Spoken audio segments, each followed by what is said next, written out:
പുത്രന്റെയും പരിശുദ്ധാത്മാവിന്റെയും നാമത്തിൽ ആമേൻ. എൻ്റെ പ്രിയപ്പെട്ടവരെ, നമ്മൾ ഇന്ന് നോക്കുന്ന വചനം എന്ന് പറയുന്നത്, ഷെപ്പളെ ദൈവം നമ്മൾ ദൈവത്തോട് ചില കാര്യങ്ങൾ ആവശ്യപ്പെടും. അത് ന്യായമാണെങ്കിൽ ദൈവം അപ്പം തന്നെ ചെയ്യും എന്നാണ് സുവിശേഷം പറയണത്. അത് ന്യായമല്ല, അതിനേക്കാൾ പോർട്ട്ഫോളിയോ പ്രാധാന്യപ്പെട്ട കാര്യം ദൈവത്തിന് ഉണ്ടെങ്കിൽ ദൈവം ആ വഴിക്ക് പോകും. അത് സുവിശേഷം പറയുന്നുണ്ട്. അപ്പം നിങ്ങളോർക്കും ഈ അച്ഛനിത് എവിടെ നിന്നാണ് ഇതൊക്കെ വായിച്ചെടുക്കണതെന്ന്. അങ്ങനെയല്ല, എവിടെ നിന്നാണ് അച്ഛൻ ഇതൊക്കെ ഉദ്ധരിക്കണത്. ഞാൻ ഒരു കാര്യം നിങ്ങളോട് പറയാം. നമുക്ക് വേണമെങ്കിലേ ഇപ്പോഴേ രാവിലെ മത്തായിയുടെ സുവിശേഷം 8:2 മുതൽ അങ്ങനെ വായിച്ചേ. മത്തായി 8:2. അപ്പോൾ ഒരു കുഷ്ഠരോഗി അടുത്ത് വന്ന് താണു വണങ്ങി പറഞ്ഞു, കർത്താവേ, അങ്ങേക്ക് മനസ്സുണ്ടെങ്കിൽ എന്നെ ശുദ്ധനാക്കാൻ കഴിയും. അല്ല, ക്ലിയർ അല്ലേ? ആ പ്രാർത്ഥന ക്ലിയർ അല്ലേ? ഈശോ ആ പ്രാർത്ഥനയ്ക്ക് അവന്റെ ഭാഷയിൽ തന്നെ ഉത്തരം കൊടുക്കണ്ടല്ലേ? അതാണ് ഈശോ. നമ്മളുടെ പ്രാർത്ഥന, നമ്മുടെ വികാരമാണല്ലോ നമ്മുടെ ഭാഷ. അപ്പോൾ നമ്മുടെ വികാരത്തിന് അയാളുടെ ഒരു വികാരം എന്താണ്? അയാളുടെ ഈ കുട്ടികളുടെ വികാരം എന്താണ്? അയാളുടെ ജീവിതത്തിൽ ആർക്കും മനസ്സില്ല. അതാണ് പ്രശ്നം. അയാളുടെ ഭാര്യയ്ക്ക് പോലും മനസ്സില്ല അയാളെ സഹായിക്കാൻ. ഇയാളെ കാണുമ്പോൾ തന്നെ അവർ 4 കാലം വീണ് ഓടും. അയാളുടെ മക്കൾക്ക് മനസ്സില്ല അയാളെ സഹായിക്കാൻ. മനസ്സുള്ള ഒരു മനുഷ്യനെ അയാളുടെ ജീവിതത്തിൽ കണ്ടിട്ടില്ല. ആ വേദനയോടെ വന്ന് പറയണം, നീയും അതുപോലെയാണോ ദൈവമേ? പക്ഷേ നീയും അതുപോലെ അല്ലെന്ന് എനിക്കറിയാം. എൻ്റെ ജീവിതത്തിൽ ഞാൻ എൻ്റെ കാര്യത്തിൽ മനസ്സില്ലാത്ത ആൾക്കാരാണ് കണ്ടിരിക്കണത്. പക്ഷെ നിന്നെക്കുറിച്ച് കേട്ടപ്പോൾ നീ ആരുടെ കാര്യത്തിന് മനസ്സുള്ള ആളാണെന്നാണ് എനിക്ക് മനസ്സിലായത്. അതുകൊണ്ട് ഞാൻ നിന്നോട് പറയുകയാണ്, അങ്ങേക്ക് മനസ്സുണ്ടെങ്കിൽ എന്നെ ശുദ്ധനാക്കാൻ നിനക്ക് കഴിയും. അപ്പോൾ ഈശോ ചെയ്യേണ്ട പരിപാടിയില്ല. ആ മനുഷ്യൻ്റെ വികാരം അതുപോലെ തന്നെ കടമെടുത്തിട്ട് അതിൻ്റെ ഭാഷയിൽ അവനോട് അവൻ്റെ വികാരത്തിൻ്റെ ലെവലിൽ അങ്ങോട്ട് പ്രതികരിക്കുകയാണ്. അവൻ പറയുകയാണ്, എനിക്ക് മനസ്സുണ്ട്. നിൻ്റെ ഭാര്യയ്ക്ക് മക്കൾക്ക് മനസ്സുണ്ടാകത്തില്ല, നിൻ്റെ ബന്ധുക്കൾക്ക് മനസ്സുണ്ടാകത്തില്ല, നിൻ്റെ അയൽവാസികൾക്ക് മനസ്സുണ്ടാകത്തില്ല. പക്ഷേ എനിക്ക് മനസ്സുണ്ട്, നീ ശുദ്ധിയുള്ളവനാവുക. എന്തൊരു സംഭവമാണ് ഈ വചനം. അപ്പം തന്നെ ആ മനുഷ്യൻ ശുദ്ധനായി. അപ്പം കർത്താവ് പറഞ്ഞു, ഈ കാര്യം നീ തൽക്കാലം ആരോടും പറയേണ്ടെന്ന് പറഞ്ഞു. പക്ഷേ കർത്താവിനോട് അവൻ പറഞ്ഞത് കർത്താവ് കേട്ടു. പക്ഷെ അവനോട് കർത്താവ് പറഞ്ഞത് അവൻ കേട്ടില്ല. അത് നമ്മുടെ വേറെ ഒരു വേർഷനാണ് ഇവൻ. വെച്ചാൽ നമ്മൾ പറയാൻ ദൈവം കേൾക്കണം, ദൈവം പറഞ്ഞൊന്നും നമ്മൾ കേൾക്കത്തില്ല. അതിലെ ഉടമ്പടി കുറേ ആൾക്കാർ പിഴച്ചു പോയത്. പക്ഷെ ഒത്തിരി പേര് ഒരു 2% പിഴച്ചാലുമേ 98% ഇന്ന് കൃപാസനത്തിൽ ഒരു സാക്ഷ്യം പറഞ്ഞു. ഈ കൃപാസനം ഇല്ലെങ്കിൽ എത്രയോ പേര് ഇതിനകം ഈ ലോകം വിട്ടു പോകേണ്ടായിരുന്നു. അവർക്ക് അനുഭവങ്ങൾ പറയണതാണ്. മരിച്ചു പോകണമായിരുന്നെന്ന് ജീവിത പ്രശ്നം കാരണം. അങ്ങനെ ഇപ്പോൾ ആൾക്കാർക്ക് സാക്ഷി പറയണത് എന്തു ആവട്ടെ, അതെല്ലാം കർത്താവിന് മനസ്സുണ്ടായിട്ട്, കർത്താവ് ആ 98% പേരിൽ കർത്താവിന് മനസ്സുണ്ടായിട്ട് അപ്പം മാതാവിൻ്റെ മധ്യസ്ഥയിൽ അവരെ നിലനിർത്തി കൊടുത്തതാണ്. ഇനിയും ദൈവം നിലനിർത്തേണ്ടത് പ്രാർത്ഥിക്കുന്നു. അതല്ല പ്രശ്നം. ഇവിടുത്തെ പ്രശ്നം വേറെയാണ്. ഇവിടുത്തെ പ്രശ്നം എന്ന് പറയണത്, ഈ മനുഷ്യനോട് പറഞ്ഞു, നീ ഇത് ആരോടും പറയരുത്. കാര്യം ഇതാ, എൻ്റെ പ്രാർത്ഥനാ ജീവിതം അവതാളത്തിലാകുമ്പോൾ എനിക്കിപ്പോൾ പ്രാർത്ഥിക്കേണ്ട സമയമാണ്. അപ്പോൾ ഈ ആൾക്കാരെല്ലാം ഇതൊക്കെ കേട്ട് അറിഞ്ഞ് വന്നാൽ പിന്നെ നിൽക്കക്കളിയില്ല. കാര്യം കർത്താവിൻ്റെ പ്രൈവറ്റ് പ്രെയർ ടൈമിന് കോംപ്രമൈസ് ചെയ്യത്തില്ലായിരുന്നു. ഈശോയ്ക്ക് ഏറ്റവും വലിയ എപ്പോഴും പിതാവുമായിട്ടുള്ള ടൈം ഉണ്ടല്ലോ, അത് ആൾക്കാരെ കട്ടുകൊണ്ട് പോകാൻ പിതാവ് സമ്മതം. ഇപ്പോൾ തന്നെ അറിയണമെങ്കിൽ നേരത്തെ ഇതുപോലെ ഈശോനെ തിരക്കി കുറേ ആൾക്കാർ വന്നായിരുന്നു നമ്മൾ വായിച്ചത്. പക്ഷെ അപ്പോൾ ഈശോ പറഞ്ഞ് അതിന് വഴിപ്പെട്ടില്ല.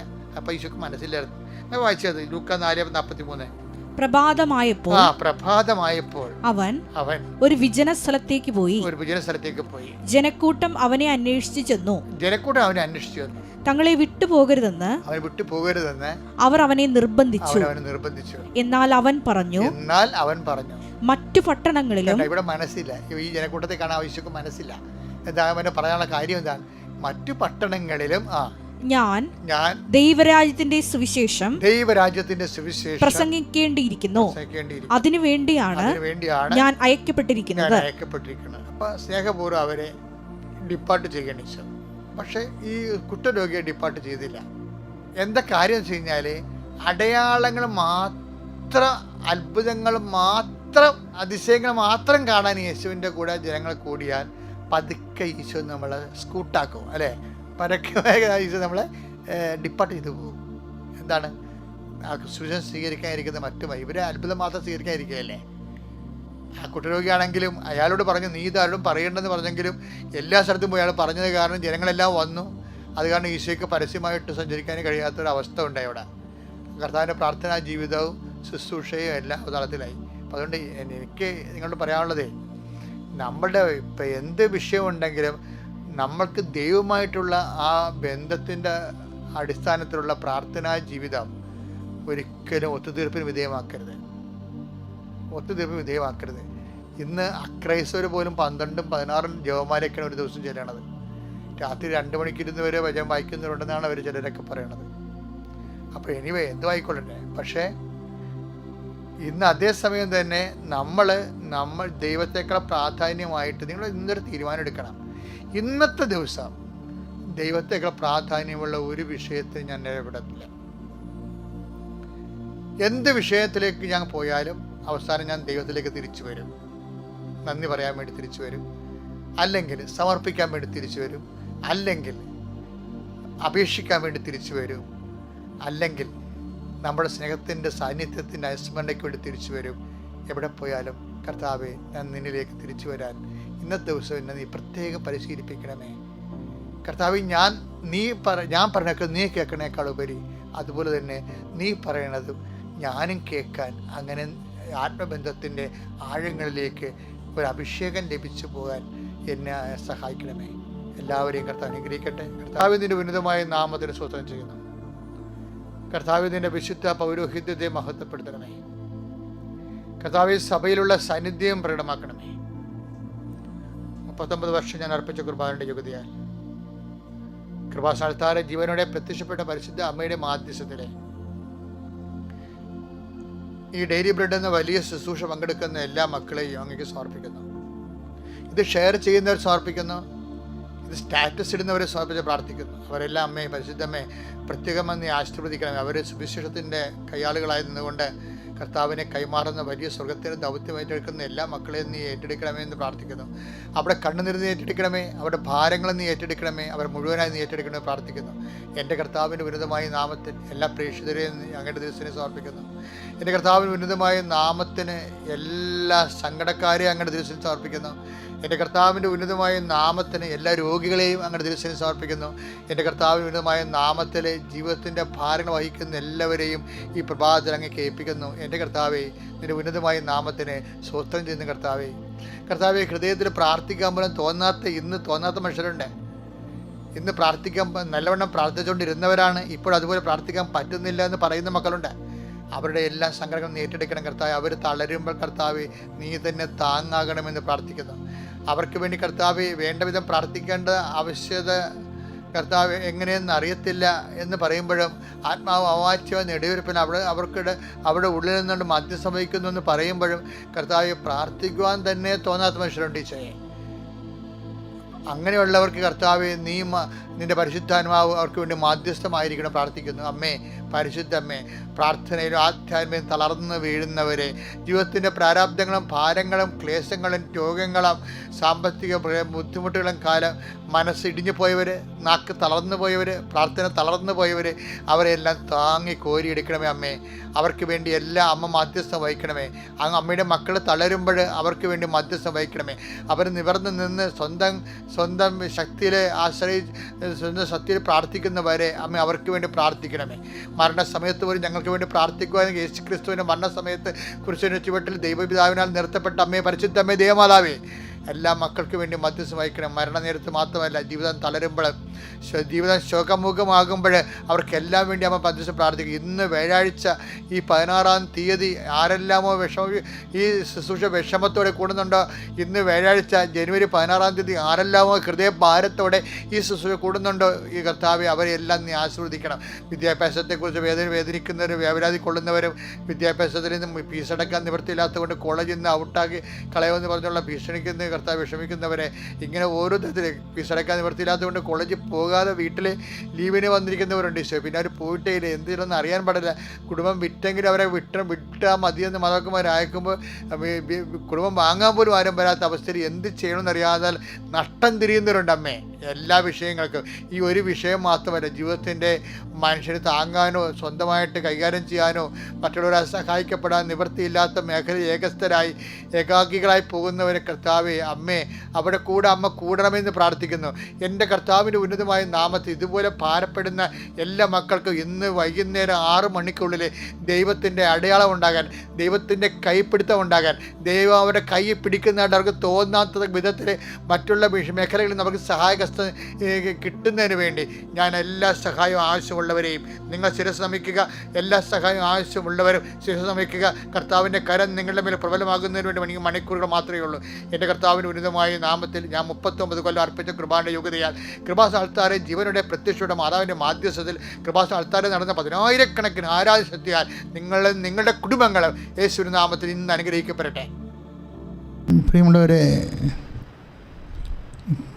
ഈ ദിവസങ്ങളിൽ ഞാൻ ധ്യാനിച്ചുകൊണ്ടിരിക്കുന്ന വിഷയം ഉടമ്പടിയും സമയവും തമ്മിലുള്ള ബന്ധമാണ്. കഴിഞ്ഞ ആഴ്ചയിൽ നമ്മളത് തന്നെ ധ്യാനിച്ചത്. സമയം നമുക്കറിയാം, ഉടമ്പടി സമയ ചുരുക്കത്തിൻ്റെ പ്രാർത്ഥനയാണ്.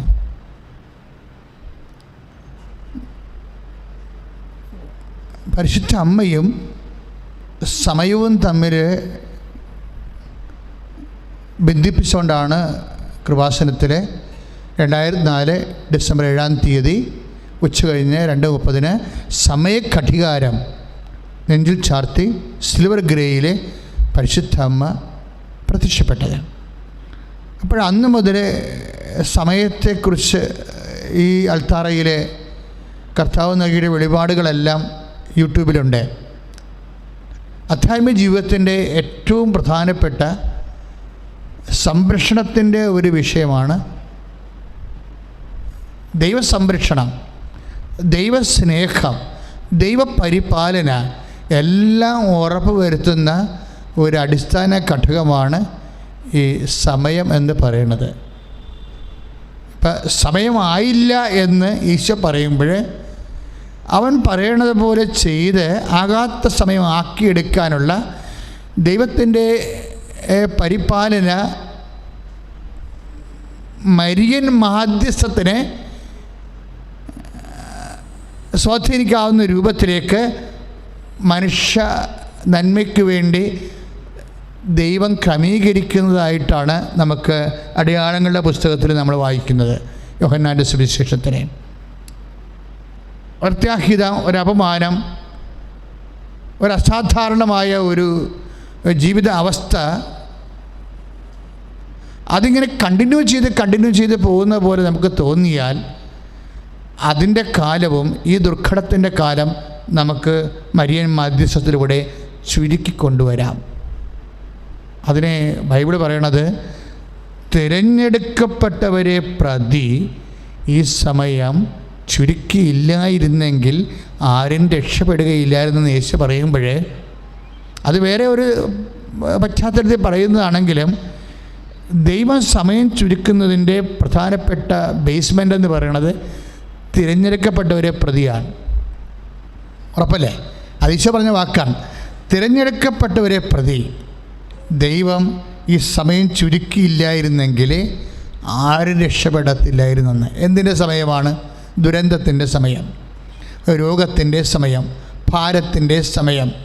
ഇപ്പം രോഗത്തിൻ്റെ സമയം, ഭാരത്തിൻ്റെ സമയം, ജീവിത ക്ലേശങ്ങളുടെ സമയം ചുരുക്കാൻ പറ്റുമെന്നുള്ള സൂചനയാണ് ബൈബിൾ നൽകുന്നത്. അങ്ങനെ ചുരുക്കാൻ പറ്റാതെ വന്നാലോ ആർക്കും രക്ഷപ്പെടാൻ പറ്റത്തില്ല. ഈ സമയം ചുരുക്കാനുള്ള എളുപ്പവഴി എന്താണ്? മരിയൻ മാധ്യസ്ഥമാണ്. തിരഞ്ഞെടുക്കപ്പെട്ടവരെ പ്രതി എന്ന് പറയുമ്പോൾ അവിടെ വീണ്ടും നമ്മളൊന്നുകൂടി ഹരിച്ചു നോക്കുമ്പോൾ മനസ്സിലാകും, അമ്മയുടെ മാധ്യസ്ഥത്തിൽ അണഞ്ഞ ആൾക്കാർക്ക് സമയം ചുരുക്കി കിട്ടുന്നതായിട്ടാണ്. സമയം ആയില്ല എന്ന് പറയുമ്പോൾ അവൻ പറയണത് പോലെ ചെയ്ത് സമയം ആകാത്ത സമയം ആക്കിയെടുക്കാൻ പറ്റും. ഇപ്പം അവൻ പറയണത് പോലെ ചെയ്യുന്നതിനാണ് സുവിശേഷത്തിലെ ഒരുക്കമെന്ന് പറയുന്നത്. ഇത് ഒരുക്കമെന്ന് പറയും. അവൻ പറയുന്ന പോലെ ചെയ്യുന്നതിനാണ് ഒരുക്കമെന്ന് പറയുന്നത്. ഇപ്പം ദൈവം പറയുന്ന പോലെ ചെയ്ത് നമുക്ക് കർത്താവിൻ്റെ തിരുസന്നിധിയിൽ നമ്മളെ തന്നെ ഒരുക്കാൻ പറ്റും. എന്തിനാണ്? അവൻ്റെ അനുഗ്രഹം പ്രാപിച്ച ക്ലേശങ്ങളുടെ സമയം ചുരുക്കിയെടുക്കാൻ. ഇപ്പം ഇത്രയും ടെക്നിക്കലായിട്ടുള്ള പ്രെയറാണ് ശരിക്കും പറഞ്ഞാൽ ഉടമ്പടി പ്രാർത്ഥന. അതുകൊണ്ട് ആ വിഷയത്തിൽ നിങ്ങൾ കുറച്ചുകൂടി ഈ സമയച്ചുരുക്കം പ്രാപിക്കുന്നത് ഒരുക്കത്തിലൂടെയാണ്. ബൈബിൾ അതിനെ ഒരുക്കമെന്നാണ് വിളിക്കണത്. സമയച്ചുരുക്കം പ്രാപിക്കാൻ നമ്മൾ എന്ത് ചെയ്യണം? നമ്മൾ ഒരുങ്ങണം. സമയച്ചുരുക്കം പ്രാപിക്കുക. ഈ കാര്യം ഒരുങ്ങാൻ താമസിക്കും തോറും മണവാളനെ മിസ് ചെയ്യാനുള്ള സാധ്യത കൂടുതലാണ്. കാര്യം കാനായിലെ കല്യാണത്തിൽ ശരിക്കും പറഞ്ഞാലും മണവാളൻ്റെ ശാശ്വതമായ മണവാളൻ്റെ ഞാൻ പണ്ട് ജാക്ക് മാരിറ്റൺ എന്ന് പറഞ്ഞൊരു തിയോളജിയൻ ഉണ്ടായിരുന്നു. അയാൾ ജൂയിഷ് കൺവേർട്ടാണ്. എന്നുവെച്ചാൽ യഹൂദനായിരുന്നു, പിന്നീട് കത്തോലിക്കനായി. അദ്ദേഹം വളരെ ലളിതമായ തിയോളജിയനാണ്. ഞാൻ സെമിനാരിൽ പഠിക്കുന്ന കാലത്ത് ജാക്ക് മാരിറ്റനെയാണ് കുറച്ച് കൂടുതൽ ഫോളോ ചെയ്തത്. കാരണം താത്വിക കാര്യങ്ങളാണെങ്കിൽ ഇല്ലാതെ ദൈവശാസ്ത്രത്തെ ശരിക്കും മനുഷ്യൻ്റെ the grace and humanity of Jesus, ഈ ഹ്യൂമാനിറ്റി ഓഫ് ജീസസ് എൻ്റെ വലിയൊരു പഠന വിഷയമായിരുന്നു. BTHനും ഒക്കെ എടുത്തിരിക്കുന്ന തേസിസ് ഹ്യൂമാനിറ്റി ഓഫ് ജീസസാണ്, ക്രിസ്തുവിൻ്റെ മാനവികത അല്ല മനുഷ്യത്വം.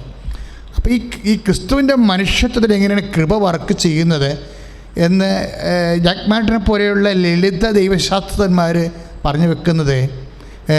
അദ്ദേഹത്തിന് തന്നെ ദ ബുക്ക് ഓഫ് കാനയുണ്ട്. ഈ കാനയുടെ കല്യാണത്തിൻ്റെ പശ്ചാത്തലത്തിലാണ്. കാനായിലെ കല്യാണത്തിലെ ദൈവിക മണവാളൻ്റെ പരിവേഷമാണ് അവിടെ യേശുവിനുള്ളത്. അവിടെ സഭ മണവാട്ടിയാണ്. അത് താത്വികമായി നമ്മളിങ്ങനെ മിസ്റ്റിക്കലായിട്ട് പറഞ്ഞാൽ, വളരെ കോൺക്രീറ്റ് ഫിസിക്കലായിട്ട് പറയുമ്പോൾ കാനായിലെ വിവാഹ ആഘോഷം നടന്നു. യേശുവിൻ്റെ അമ്മയും അവിടെ ഉണ്ടായിരുന്നു. യേശു ശിഷ്യന്മാരും വിവാഹത്തിന് ക്ഷണിക്കപ്പെട്ടിരുന്നു പറയുമ്പോൾ അവിടെ കുടുംബപരമായ ഒരു പെർസ്പെക്റ്റീവാണ്.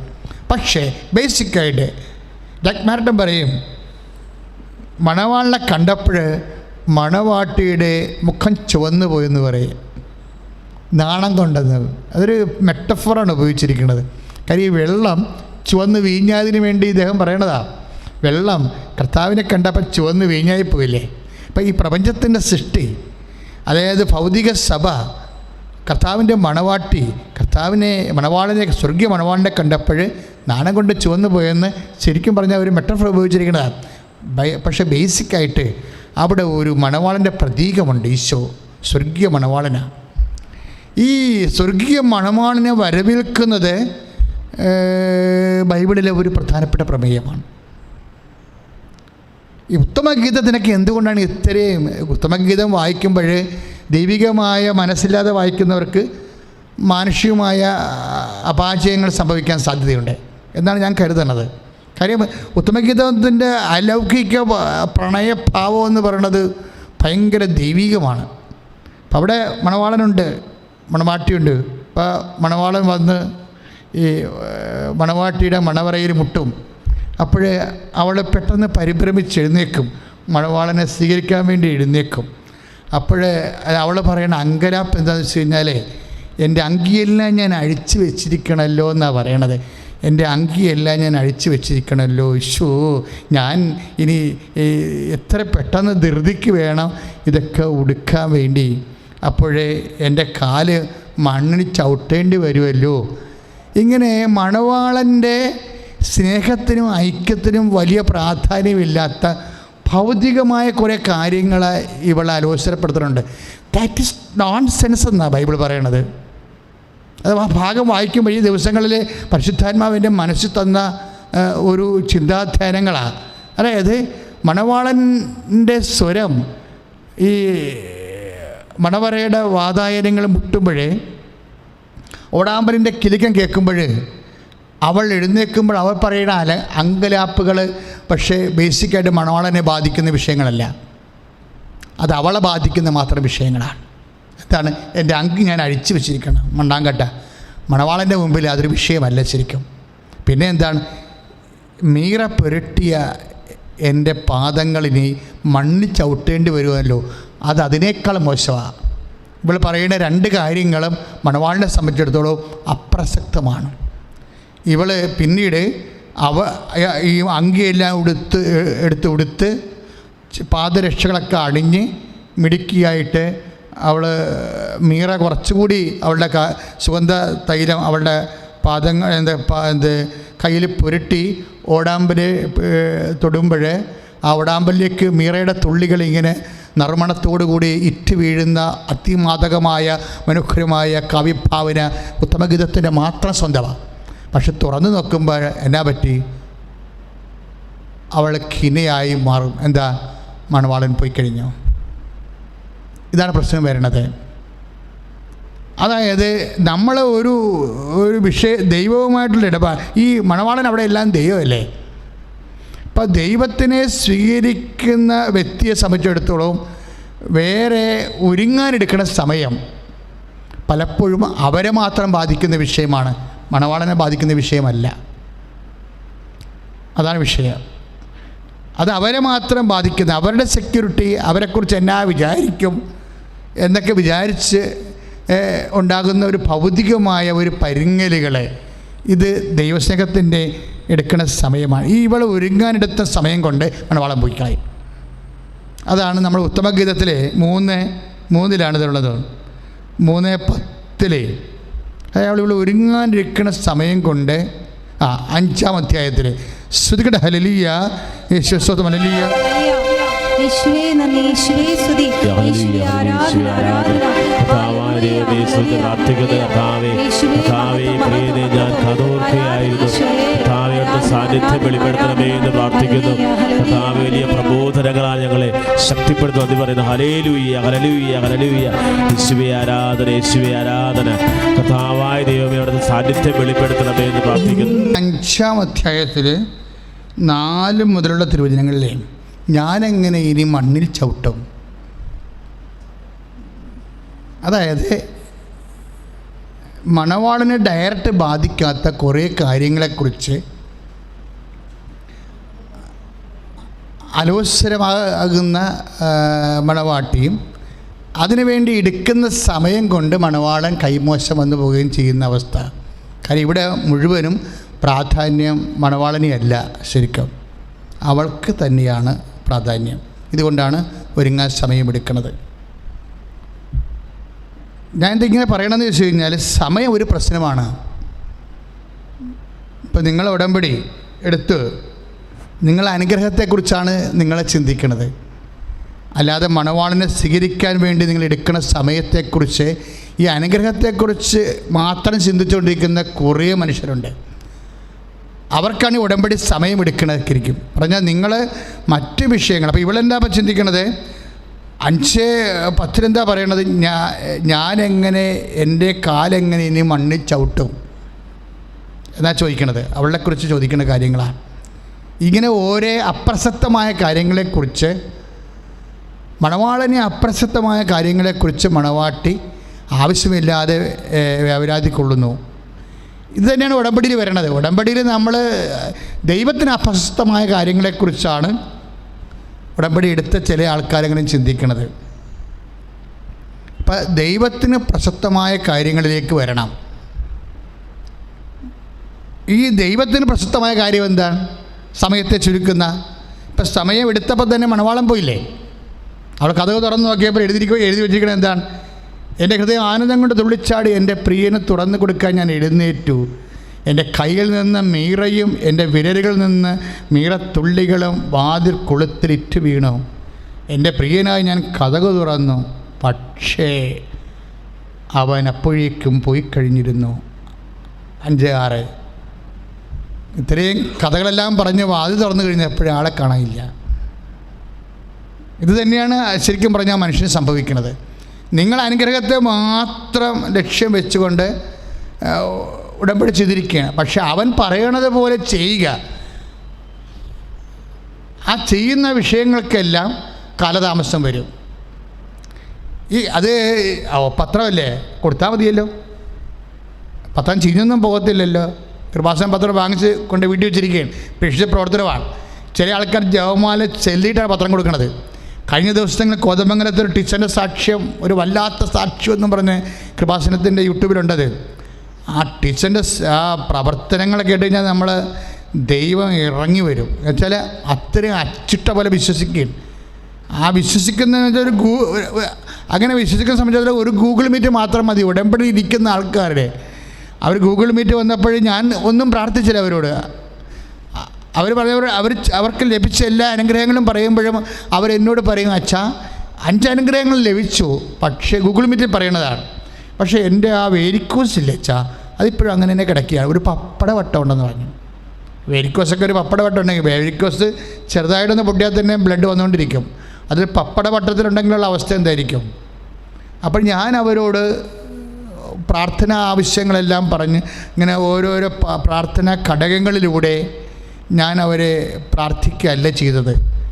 ഞാൻ അവരോട് പറഞ്ഞു, ടീച്ചറെ വിഷമിക്കണ്ട, ടീച്ചർ സുഖപ്പെടും, അത്രയേ ഉള്ളൂ. ഒരു ഭാവുകം മാത്രമേ ഉള്ളൂ. ഒരു പക്ഷേ ഞാൻ എൻ്റെ ജീവിതത്തിൽ ഏറ്റവും കുറഞ്ഞ് പറഞ്ഞിട്ടുള്ളൊരു പ്രാർത്ഥനയാണത്. ഏറ്റവും കുറച്ച് പറഞ്ഞിട്ടുള്ള, ടീച്ചറെ വിഷമിക്കേണ്ട, ടീച്ചർ സുഖപ്പെടും. ഒരു ഭാവുകമാണ്. അതെങ്ങനെ കൊടുക്കണം? ഓൺലൈനിൽ കൊടുക്കുന്നൊരു ഭാവുകമാണ്. ആ ഭാവുകം എങ്ങനെയാണ് പ്രാർത്ഥനയായിട്ട് ഈശോ സ്വീകരിക്കണത്? 1-2 ആഴ്ച കഴിഞ്ഞപ്പോൾ എത്രയോ 5-6 വർഷം നിന്ന് ആ പപ്പടം പോലെ ഇരിക്കുന്ന വേരിക്കോസ് കരിഞ്ഞുപോയി. ഒരു ഭാവുകത്തിൽ എങ്ങനെയാണിത് കരിഞ്ഞു പോണത്? അതിന് കാരണമുണ്ടായിരുന്നു. ടീച്ചറിനും എനിക്കും തമ്മിലൊരു കാരണമുണ്ടായി. കാരണം ഞാൻ ഈ ഭാവുകങ്ങൾ പറയുമ്പോൾ അത് എൻ്റെ കർത്താവിനെ നെഞ്ചിൽ കണ്ടിട്ടാണ് ഞാൻ പറയണത്. ആ ടീച്ചർ ആ ഭാവുകം സ്വീകരിക്കണില്ലേ, അവരും കർത്താവിനെ നെഞ്ചിൽ കണ്ടിട്ടാണ് പറയണത്. കാര്യം ഞങ്ങളുടെ 2 പേരുടെ ഭാവുകം നേർന്ന എൻ്റെയും അത് സ്വീകരിച്ച ടീച്ചറിൻ്റെയും മനസ്സിലെ കർത്താവാണുള്ളത്. അങ്ങനെ ഉടമ്പടി ചെയ്യുന്ന വ്യക്തികളുടെ ഉള്ളിൽ മണവാളനാണ് ഉള്ളെങ്കിൽ പിന്നെ സമയമെടുക്കത്തില്ല. ഈശോ ഇനി പത്രം കൊണ്ട് കൊടുക്കണമല്ല. ഇപ്പോൾ അവൾ പറഞ്ഞു കേട്ടില്ലേ, 5:3 എന്താ അവൾ പറയണത്? അയ്യോ എൻ്റെ കാലിന് മണ്ണി ചവിട്ടണമല്ല എന്ന് പറയണില്ലേ. ഇതാണ് പ്രശ്നം. അവരുടെ ഉടമ്പടി പ്രശ്നം. ഇപ്പോൾ 5:3 ഞാൻ എൻ്റെ അങ്കി ഉരിഞ്ഞ് കളഞ്ഞു. ഉത്തമഗീതം 5:3 ഞാൻ എൻ്റെ അങ്കി ഉരിഞ്ഞ് കളഞ്ഞു. ഞാനത് എങ്ങനെയാണ്? ഈ വല്ല കഥയുള്ള കാര്യമാണോ? അത്യാവശ്യം നൈറ്റ് ഡ്രസ് ഇട്ട് കിടക്കുകയാണ്. ആഡംബരത്തോട് പറയേണ്ട ഒരു കഥയും ഇല്ലത്തില്ല. ഞാനീ അതെങ്ങനെ അണിയോ? ഞാൻ എൻ്റെ പാദം കഴുകി പോരെ. കുറേ ഉടങ്കലി കാര്യങ്ങളിലൂടെ പറയുന്നുണ്ട്. ഞാൻ എൻ്റെ പാദങ്ങൾ കഴുകി, ഞാനിനി എങ്ങനെ മണ്ണിൽ ചവിട്ടും? ഇങ്ങനെ ഓരോ അപ്രസക്തമായ കാര്യങ്ങൾ പറഞ്ഞ് ഇവൾ സമയമെടുക്കുകയാണ്. ഉടാമ്പൽ തുറക്കാൻ വേണ്ടി, മണവാളിനെ കടാൻ വേണ്ടി അപ്രസക്തമായ കാര്യങ്ങൾ പറഞ്ഞ് അതെങ്ങനെ ചെയ്യും, ഇതെങ്ങനെ ചെയ്യും, ഈശോ എന്നൊക്കെ പറഞ്ഞിരുന്ന അവസാനം തുറന്നപ്പോൾ മണവാളനെ കാണാനില്ല. ഒരു പക്ഷേ എനിക്ക് തോന്നുന്നത് ബൈബിളിൽ ഏറ്റവും സുന്ദരമായൊരു ഭാഗമാണിത്. ഇത് കഴിഞ്ഞ ദിവസങ്ങളിൽ ഞാനിങ്ങനെ ജപമാല ചൊല്ലിക്കൊണ്ടിരിക്കുന്ന സമയത്ത് പരിശുദ്ധാത്മാവ് എന്നെ കാണിച്ച സൂചനയാണിത്. ഞാൻ പിന്നെ പോയി മുറിയിൽ പോയി വചനം എടുത്ത് വായിച്ചപ്പോഴാണ് ഇത്രയും വലിയ വെടിക്കെട്ട് ഇതിനകത്തുള്ള കാര്യം അറിയണത്. എന്നാ പ്രശ്നം വെച്ച് കഴിഞ്ഞാൽ ഞാൻ കൃപാസനം പത്രം എടുത്ത് കൊടുത്താൽ വല്ലവരും കാണുമോ? വല്ലവരും കണ്ടാൽ എന്ത് ചെയ്യും? ഇനി ഇതിൻ്റെ അകത്ത് കൊറോണ ഉണ്ടായില്ലെന്ന് അവർ ചോദിച്ചാൽ നമ്മൾ എന്ത് പറയും? ഇങ്ങനെ കുറേ ഞങ്ങളിതെല്ലാം സ്റ്റെറിലൈസ് ചെയ്തിട്ടാണെങ്കിൽ തരണത്, സാനിറ്റൈസ് ചെയ്തിട്ടാണ് തരണത്, എവരിത്തിങ് കൂടുവരെ. ഇത്രമാത്രം മനുഷ്യരാണ് ഈ 2 ദിവസം കൃപാസനം കഴിഞ്ഞ ആഴ്ച 2 പ്രാവശ്യം തുറന്നപ്പോൾ തന്നെ 2 ദിവസം തുറന്നപ്പോൾ തന്നെ 100 കണക്കിന് മനുഷ്യരല്ലേ വന്നത്. ഇപ്പം തന്നെ എനിക്ക് സങ്കടം തോന്നി. കാര്യം ഇപ്പം ഈ ഞങ്ങളുടെ ഈ വാർഡ് എൻ്റെ കിഴക്ക് വശത്ത്, കൃപാസനത്തിൻ്റെ കിഴക്ക് വശത്ത് 19 പേർക്ക് കൊറോണ. കളക്ടർ കൃപാസനം ഉൾപ്പെടെയുള്ള വാർഡ് ഇത് ലോക്ക്ഡൗൺ ആക്കിയിരിക്കുകയാണ്. പക്ഷേ മിക്കവാറും ഒരു ആഗസ്റ്റ് കഴിയുമ്പോൾ ഇതിന് റിലീസിങ് ഉണ്ടാവും. ഇപ്പം തന്നെ ഉടമ്പടിയുടെ നമ്പർ തന്നെ ഞങ്ങൾ റിലീസ് ചെയ്തിട്ടുണ്ട്, ഉടമ്പടി ബുക്ക് ചെയ്യേണ്ട നമ്പർ. അപ്പം ഒരു ദിവസം 100 കണക്കിന് മനുഷ്യരെ വിളിച്ച് ഉടമ്പടി ബുക്ക് ചെയ്യണത്. പക്ഷേ ചെയ്യുമ്പോഴൊക്കെ നിങ്ങൾ ശ്രദ്ധിക്കണം. സത്യമായി പ്രാർത്ഥനയിലെ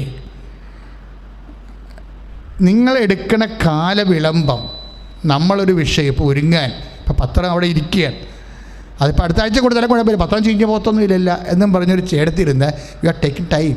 നിങ്ങൾ ടൈം എടുക്കുകയാണ് അതിനെ. നിങ്ങൾ ചെയ്യുമായിരിക്കുന്ന ആളാണ്, മനോഹരമായി ചെയ്യും. ചിലപ്പോൾ എൻ്റെ ക്ഷീണമൊക്കെ ഒന്ന് മാറട്ടെ, അല്ലെങ്കിൽ ഓണം മാറട്ടെ, ഭയങ്കര തിരക്കായിരിക്കും പുറത്തിറങ്ങിയ, ഓണം മാറട്ടെ, ഓണം കഴിഞ്ഞിട്ട് കൊടുക്കാം. ഇങ്ങനെ നീക്കി വെച്ചിരുന്നാൽ ഇത് ദൈവത്തിന് പ്രസക്തമല്ലാത്ത രീതിയിൽ നമ്മുടെ സേഫ്നെസ് നോക്കിക്കൊണ്ട് നമ്മൾ പ്രേക്ഷിത പ്രവർത്തനങ്ങൾക്ക് സമയമെടുത്താൽ you will miss the bridegroom. നിങ്ങൾക്ക് മണവാളനെ നഷ്ടപ്പെടാനുള്ള സാധ്യതയുണ്ട്. കാര്യം ഒരുങ്ങി നിൽക്കണം. ബൈസ്റ്റാൻഡറായിട്ട് നിൽക്കുന്നവരെ ഒരുങ്ങാൻ സമയമെടുത്ത പ്രശ്നമാണ്. ഇപ്പോൾ വേറെ കന്യകമാരുടെ ഉപമ പറയുമ്പോഴും ഈശോ എന്നാ പറയണത്? ഒരുങ്ങി നിന്നിരുന്നവരെ മുൻകൂട്ടി ഒരുങ്ങി നിന്നിരുന്നവരെ അകത്ത് പ്രവേശിച്ച് കതക് അടച്ചു. തീർന്നില്ല. അവിടെ മണവാളനാണ് വിഷയം. ഇപ്പം നമ്മൾ മത്തായി ശ്ലീഹായുടെ സുവിശേഷമല്ലേ അല്ലേ, 25-ാം അധ്യായം 10-ാം വാക്യം.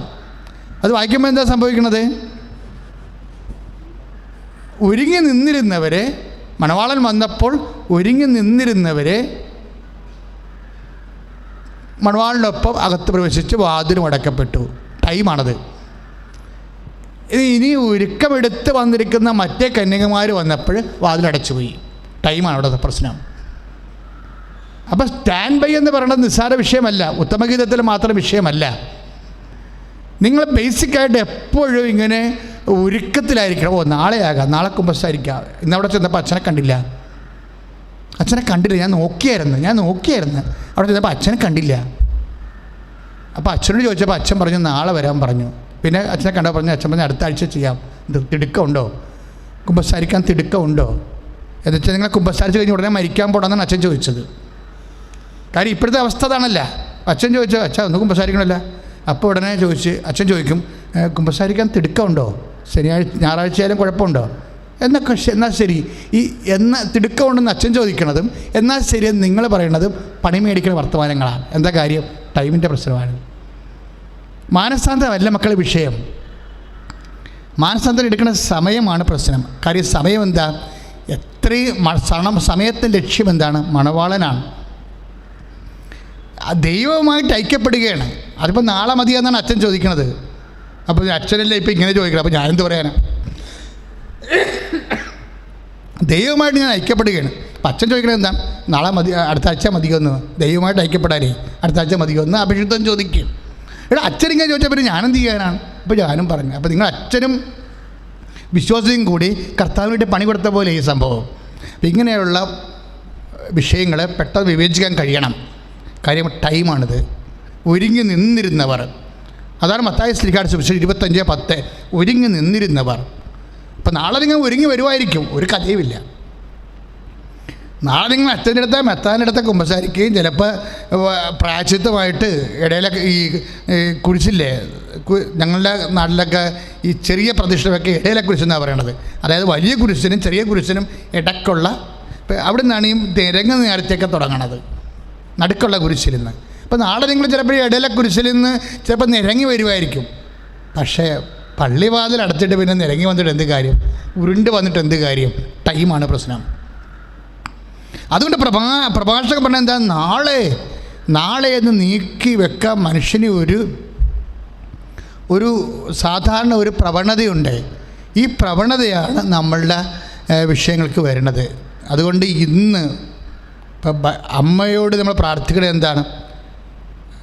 പരിശുദ്ധ മറിയ തമ്പുരാൻ്റെ അമ്മ ഇപ്പോഴും ഞങ്ങളുടെ മരണസമയത്ത്, ഇപ്പം നൗ എന്ന് പറയുന്നൊരു വിഷയമാണ്. ഇന്ന് സമയത്തെ ചുരുക്കണമെങ്കിൽ ആ സമയത്തെ ചുരുക്കുന്ന കണ്ടൻറ്റുകളുണ്ട്. അതിലൊന്നാണ് ഒരുക്കം. ആ ഒരുക്കത്തിന് സമയമെടുക്കരുത്. അതിപ്പം തന്നെ ആയിരിക്കണം. ഉടമ്പടി ചെയ്താൽ 24 മണിക്കൂറിനുള്ളിൽ എന്നാണ് ഞാൻ പറയണത്. നിങ്ങൾ കുമ്പസാരിച്ച് കറക്റ്റ് കാരുണ്യ പ്രവർത്തികൾ ചെയ്ത്, അതുപോലെ തന്നെ പ്രേക്ഷിത പ്രവർത്തനങ്ങൾ ചെയ്ത് ഫെറ്റാടിക്കണം. അപ്പോൾ നമുക്കറിയാം സമയമാണ് എൻ്റെ വിഷയം. നിങ്ങൾ ലേസി ആണോ, അല്ലെങ്കിൽ നിങ്ങൾ ഒരു മടിയുണ്ടോ നിങ്ങൾക്ക് എന്നറിയേണ്ടത് എന്താണ്? സമയത്തിലൂടെയാണ്. അതുണ്ടാകുക. എഴുതി കാണിച്ചുകൊണ്ടോ? പ്രഭാഷകൻ 5:7 കർത്താവിലേക്ക് തിരിയുവാൻ വൈകരുത്, നാളെ എന്ന് നീട്ടി വെക്കരുത്. That's A point. ഇതാണ് വിഷയം. അതായത് നിങ്ങളെ കർത്താവിലേക്ക് തിരിയുന്നതിന് എടുക്കുന്ന സമയം. ഒന്ന് പ്രാർത്ഥിച്ച മക്കളെ, കർത്താവേ ഞാനും അങ്ങുമായി ഉടമ്പടി ചെയ്യുമ്പോഴേ അങ്ങയോടുള്ള സ്നേഹത്തെ പ്രതി ഉടമ്പടിയുടെ ലക്ഷ്യം ദിവ്യ മണവാളനായ അങ്ങ് തന്നെയാണ്. അല്ലാതെ എന്റെ ജീവിത പ്രശ്നങ്ങൾ അല്ല, എന്റെ ഭൗതികമായ പരാധീനതകള് അല്ല എന്ന് എന്നെ തിരിച്ചറിയിച്ചുകൊണ്ട് എന്നെ അങ്ങിലേക്ക് സമയ വിളംബമില്ലാതെ ഐക്യപ്പെടുത്തണമേ. ശ്രുതികട്ടെ ഹല്ലേലൂയ. ഞങ്ങളുടെ പഠിച്ച നിയോഗങ്ങളുടെ മേൽ